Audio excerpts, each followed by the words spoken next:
Your protagonist is the hero of your story, and if the reader is intrigued by them, then that is likely to help carry them through the entirety of your book. But if your reader doesn't feel like your protagonist is compelling, it's going to be much harder for them to feel invested in continuing with the story all the way to the end. You have to consider if your protagonist is someone that the reader really wants to hang out with for hundreds of pages. But knowing if your protagonist is effective or not can be so difficult for you as the author to see. In working as a professional developmental book editor, I've edited hundreds of manuscripts across my career, and I've discovered the key to making a compelling protagonist, which I'm going to share with you today. With this knowledge, you can turn back to your own work in progress and make sure that your protagonist is as engaging as possible. Someone that the reader is excited to follow for the duration of your story. If you're a writer and you're new to my channel, welcome. Every week, I either give tactical writing tips like this one, or I talk about the book publishing industry. So if any of that interests you, please join this amazing community by hitting the subscribe button. And before we dive into the tips today, it would mean a lot to me if you hit that thumbs up button. It really helps out my channel. Thank you so much. So what is this key to creating a compelling, engaging, exciting protagonist that readers want to invest in? Drumroll, please. It's a strong objective. Now, what is a character objective, actually? You may have heard this term thrown around, but aren't actually sure what it means. Put simply, the character's objective is the thing they are seeking to achieve. Some goal that they have at the present moment when your story is taking place, and they are actively working towards it. Now, we need to have a sense of the character's objective from the very beginning of the story. Otherwise, if they're just aimlessly moving about your novel's world and we don't have a sense of what they want, then it's going to be pretty difficult for the reader to feel invested in that character. Everyone wants something, right? It's human nature. So really try to drill down, what does my protagonist want above all else? Once you establish that, it's going to be much easier for the reader to feel invested in the plot because we're going to understand how each event or development either brings that character closer to that goal or pushes them further from it. Knowing what they want, what desired outcome they have for their life, is also just going to make them much more well-developed as a character. They're not just this empty shell or robot type figure.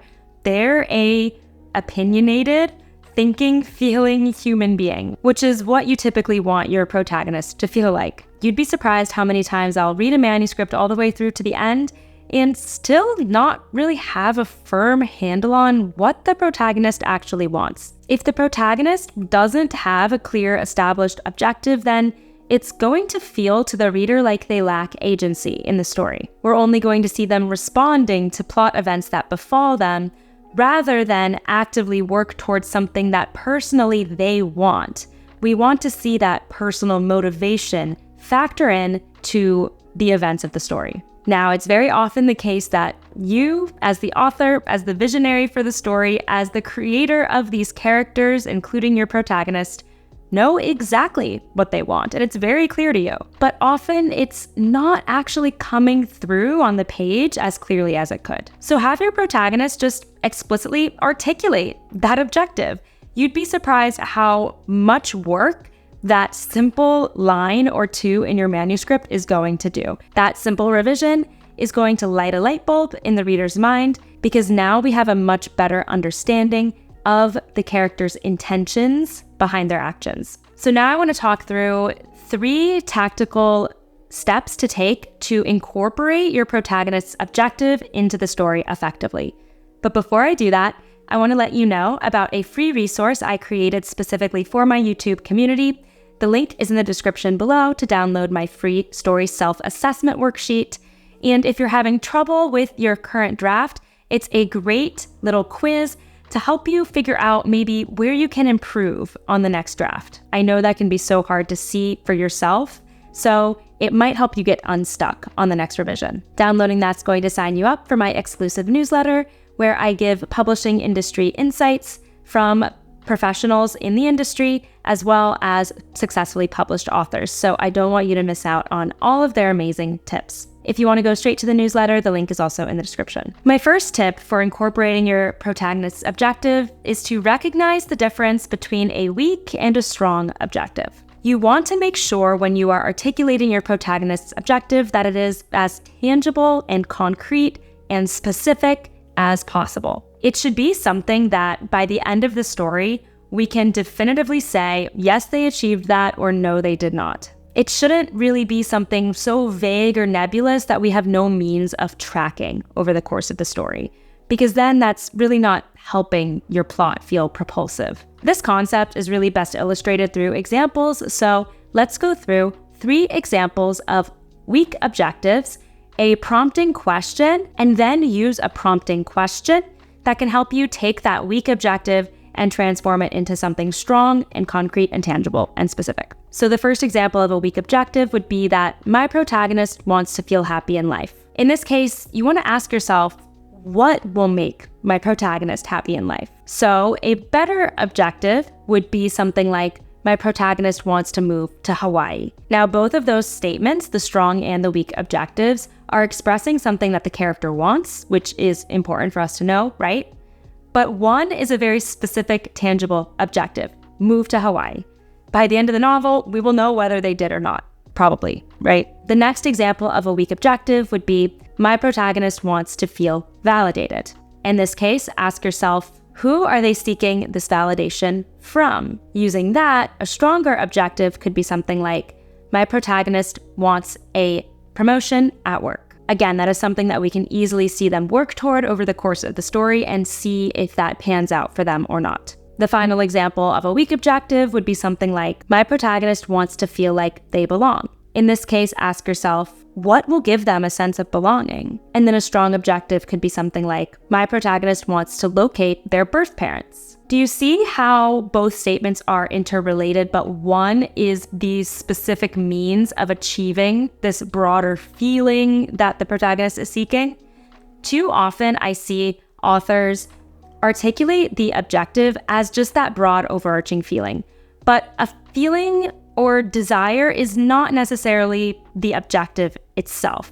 So really try to drill down that bigger picture thing that the character is seeking into a step they can take, that they want to take to achieve it. My next tip is to make sure that the protagonist's objective is threaded through the entire narrative. As the story develops and it gets more complex and more things are going on, make sure that the protagonist is continually thinking back to that objective and is registering if they're getting closer to it or further from it. Remember that if the protagonist expresses at some point early in the story that they have this objective, the reader's going to automatically expect some follow-up on it. So don't just abandon that objective and never talk about it again. If the protagonist says, I want to move to Hawaii, we should see them follow up on that in some way or another. And if you've plotted your novel effectively, we should see a series of obstacles get in the way of the protagonist reaching that objective. Does their boyfriend or girlfriend express that they don't want them to move to Hawaii?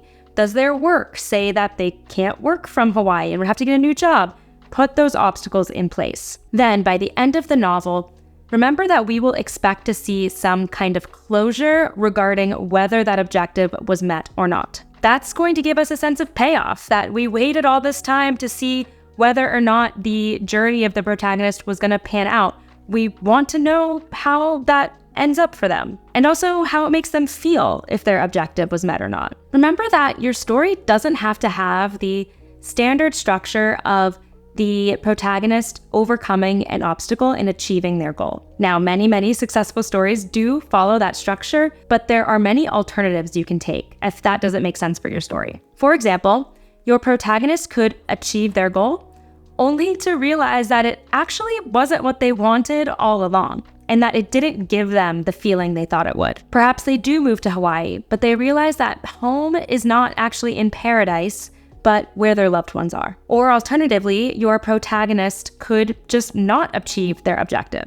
and realize that maybe they're actually better off because of it. Or you could have them not achieve their objective and actually be in a worse place because of it if you have more of a unhappy ending. Regardless, do you see how all of these objectives provide closure on the protagonist's objective one way or another? My final tip is to make sure you clarify when your protagonist's objective shifts. In many stories, the protagonist's desires, goals change because of the events that happen to them in the story. After all, in your plot, their circumstances are likely going to change drastically. So in the case that new circumstances cause them to shift their objective, just make sure the reader is always oriented to the new objective. So perhaps initially their desire is to receive a promotion at work, but then something terrible happens to them with a coworker in the office and they realize that actually they just want to get a new job entirely. That's totally fine, so long as the reader is always aware of what they are working toward. The bottom line here is that the reader needs to know what your protagonist wants to feel connected to them. Otherwise, we won't be able to register what all of their actions are adding up to,